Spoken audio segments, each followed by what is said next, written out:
Travel Talk Asia is delighted to have with us today Radhika Obeyesekere, Director Investment Promotion for Czech Port City, Sri Lanka. Radhika, thank you so much for being with us today. Pleasure.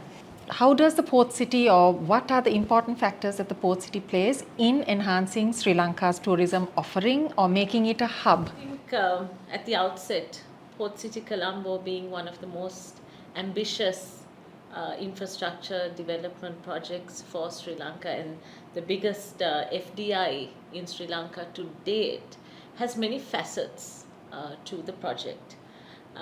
What was initially perceived as a real estate development, as a master plan city development, was then transformed as what we call a special economic zone. So with the special economic zone concept comes sort of a plethora of initiatives, and that's on the business side of things. So that's where the opportunities really kick in for tourism related companies to also set up at the port city and access the region using port city, the port city framework and the incentives as a platform for further enhancing their market reach and accessing global markets. So that's on the business side of things. But in addition, on the real estate development side, Port City will be home to a number of key developments, including an integrated resort, which will be home to a casino, a theme park, and a casino hotel. Interestingly, the same size as the Marina Bay Sands in Singapore. That's awesome. As well as a number of iconic resorts, which we hope will attract some big global brands into the country. The Port City development also has an interesting stretch of swimmable lagoon, which is a first for Colombo.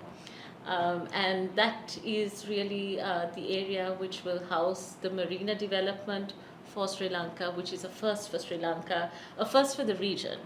Wow. And what we really envisage with the marina development is to open up a new segment of tourism, where what we find now is that high net worth individuals who otherwise bring their yachts to this part of the world generally berth their yachts in either the Maldives or South India, whereas the marina development at Port City will now be able to hold sort of medium to large size yachts, where we hope that will actually be a boost to the tourism segment in Colombo. When talking about large scale developments, the next word is, of course, will it be something that's sustainable? Sustainable tourism seems to be what the global trend is today, and everybody wants a sustainable tourism product. How does this modern development correlate with sustainability? So sustainability is very much at the core of the entire Port City development. To start off with, we have had multiple rounds of environment impact assessment, which is carried at the outset of the development. We also have a number of recommendations that stemmed from those assessments, and that has now formed sort of a what we call a conformity or compliance requirement that developers at the various stages of development are expected to conform with. Okay. And they are accountable to a number of government institutions and line ministries that will have a close eye on the Port City development. In addition to that, what we're really creating is a very livable city, a very eco-friendly city, where the focus is more on pedestrian walkways, cycling paths. Even in terms of our rainwater harvesting, we will have facilities. The ultimate objective of Port City is also to be powered by 100% renewable energy. Fantastic. So that is more along the longer term plans for Port City. My last question is on the duty free. So there's a lot of questions about how does this whole process work and what sets it apart from the duty free at BIA. The downtown duty free concept again is nothing novel. We have it in Singapore. It's very popular in South Asia. We have been fortunate to onboard two globally renowned duty-free operators in the likes of China Duty Free and One World.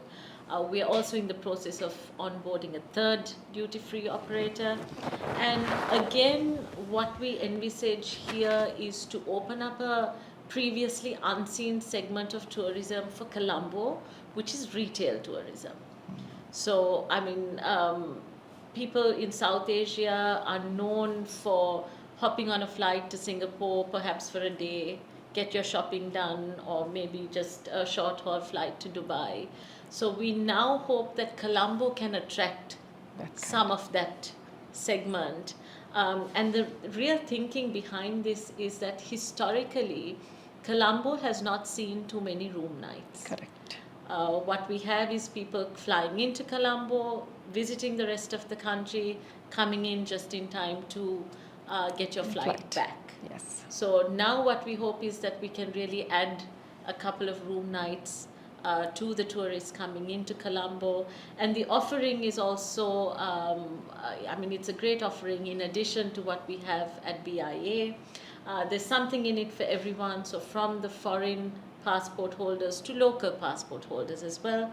Of course, subject to eligibility criteria, and there's certain requirements that you're expected to comply with in terms of when you buy your goods and where you can collect it and all of that. But that's really the thinking behind the downtown duty-free mall at Port City. Thank you, Radhika, for being with us today.